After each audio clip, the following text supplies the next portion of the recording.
अगर ऐसा लग रहा है कि सांस महसूस नहीं हो रही है तो थोड़ा सा उसमें पुश लगाएं। इस तरह से थोड़ा पुश कीजिए, निश्चित रूप से सांस महसूस होगी और वो आपको पता चलेगा ये बाएं नाक की तरफ से टकरा रही है और टकराते हुए जब अंदर आ रही है तो वो ठंडी है या गर्म है। और उसी सांस को जब आप छोड़ेंगे तो फिर महसूस होगी आपको कि ये ठंडी है या गर्म है।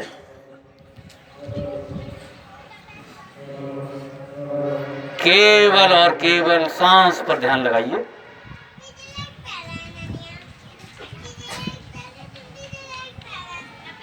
और ध्यान लगाते हुए आप यह भी सोचिए कि मैं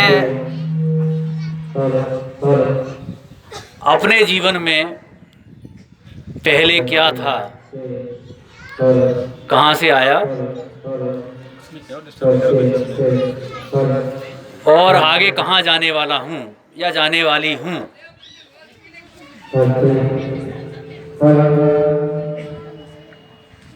जब आपको ये लगे, ये महसूस करते हुए निश्चित रूप से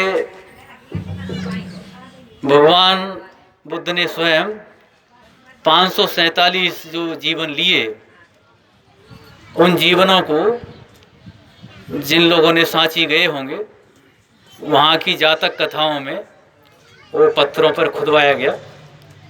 इसी तरह आपका पूर्व का जन्म क्या था, अगर आपको 547 अपने जन्म याद हैं तो आप महसूस कर सकते हैं भगवान की तरह। अगर आपको वो 547 याद नहीं है तो आपकी ये पारमिता पुष्ट करनी होगी उसी तरह।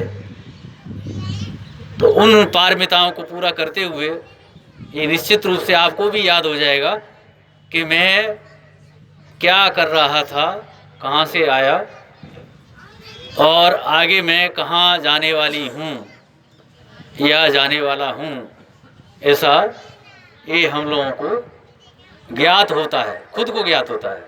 दूसरा उसमें पाखंड या प्रपंच नहीं कि नहीं तुम पहले ये थे या ऐसे थे, ये आपको खुद को महसूस होगा।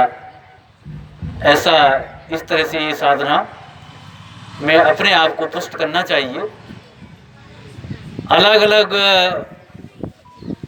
जो टीचर्स हैं या विपश्यना के जिनको आचार्य बोलें आप, तो आज के समय में उन्होंने अलग अलग पद्धति विकसित की है, लेकिन जो भगवान का धम्म है वो 2 चीज़ों पर आधारित है। और उन्होंने भिक्षुओं को संबोधित करके बताया, ज़्यादा से ज़्यादा नियम वो पात्र के हैं और चीवर के हैं। तो चीवर कैसे ओढ़ना चाहिए, कैसे चलना चाहिए, कैसे पात्र को पकड़ना चाहिए और कैसे उस पात्र में भोजन ग्रहण करना चाहिए, ऐसे नियम उसमें बताए गए। वो नियम पहले उपासकों पर भी लागू होते हैं, क्योंकि जब आप खाना देंगे तभी भिक्षु को खाना मिलेगा या उनका जीवन चलेगा। तो ये सत्र को छोटा ही रखते हुए अभी जो भी यहाँ के आयोजक हैं उन बनते को भी अपनी बात रखनी है, नहीं तो उपासक और उपासिकाओं को भी ऐसा मौका दे सकते हैं उस समय तक, क्योंकि जो मुख्य दान करता है वो अभी ऑन दी वे माने रास्ते में चले आ रहे हैं और आ गए हैं तो फिर यहाँ आ जाएंगे। आप 3 बार साधु बोलिए।